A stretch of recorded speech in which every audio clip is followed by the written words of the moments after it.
नमस्कार, मी लाघवी ओम सावंत बुलेटिन मध्ये आपलं स्वागत करते। महत्त्वाच्या घडामोडींचा सुपरफास्ट आढावा घेणार आहोतच, पण सुरुवातीला या क्षणाची सगळ्यात महत्त्वाची बातमी।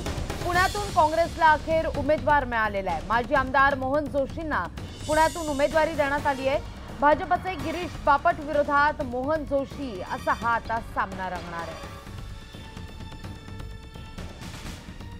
यावेळची महत्त्वाची बातमी आपण पाहतोय। खरं तर गेले अनेक दिवस पुण्यात काँग्रेसला उमेदवार मिळत नव्हता।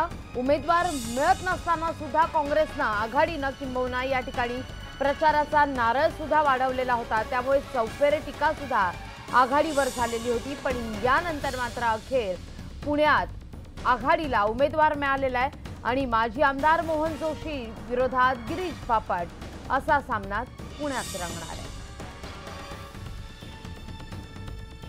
पुढची सुद्धा महत्त्वाचीच बातमी। प्रवीण गायकवाड यांचा अखेर पत्ता कट झालाय। गायकवाडांनी हायकमांड आणि काँग्रेस कार्यपद्धतीवर टीका केलेली होती। तसंच गायकवाडांच्या नावासंदर्भात शरद पवार आग्रही होते आणि त्यामुळे काँग्रेस पक्ष पवार चालवतात का असा एक नाराजीचा सूर राज्यातील नेत्यांनी सुद्धा लावलेला होता। गायकवाड हे आयात उमेदवार असून त्यांना थेट तिकीट दिलं तर जुने काँग्रेसचे पदाधिकारी नाराज होतील अशी चर्चा होती। गायकवाडांना पक्षप्रवेशा दिवशी काँग्रेस नेत्यांनी खुर्चीही दिलेली नव्हती। त्यातूनच त्यांची उमेदवारी रद्द झाल्याची चर्चा होती। याच विषयी अधिक माहिती घेण्यासाठी जाऊया आमचे प्रतिनिधी सागर कुलकर्णी यांच्याकडे। सागर, का अधिक माहिती या संदर्भात? जर पुण्यात आपण पाहिलं तर एकीकडे आघाडीने प्रचाराचा नारळ वाढवलेला होता, अखेर मात्र उमेदवार आघाडीला या ठिकाणी मिळालेला आहे। पुणे काँग्रेसमध्ये उमेदवार कोण याची चर्चा सगळ्यात सुरू होती। राज्यातल्या सर्व लोकसभा मतदारसंघामध्ये ज्या ठिकाणी काँग्रेस निवडणूक लढवत आहे तेथील उमेदवार स्पष्ट झाले होते। त्याला अपवाद फक्त पुणे लोकसभा उमेदवार होता।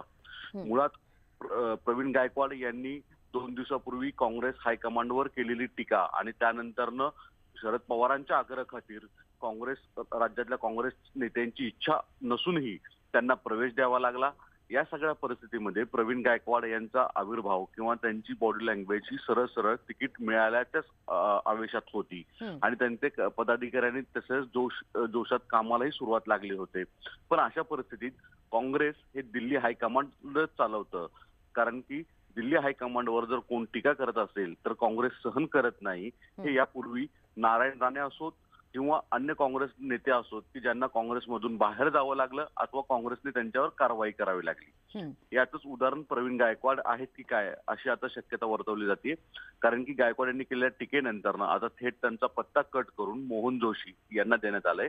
मोहन जोशी यांना तिकीट देण्यात यावं यासाठी काँग्रेसचे जे तिथले पुण्यातले जे इतर पदाधिकारी आहेत त्यांचा आग्रह होता।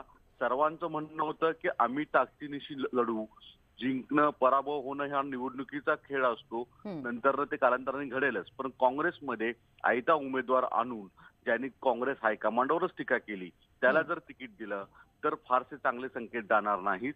विशेष म्हणजे गायकवाड यांच्या राज्यातील प्रमुख असणारे अशोक चव्हाण देखील फारसे अनुकूल नव्हते अशी सूत्रांची माहिती मिळतेय। त्यामुळे अखेर प्रवीण गायकवाड यांचा दिल्लीतून पत्ता कट झालेला आहे आणि मोहन जोशी यांच्यावर उमेदवारी निश्चित झालेली आहे। निश्चित सागर, धन्यवाद तुम्ही दिलेल्या एकूणच सविस्तर माहिती करता। आपण पाहतोय की आघाडीमध्ये सध्या उमेदवारीवरून मात्र शहाचा राजकारण रंगताना पाहायला मिळत आहे।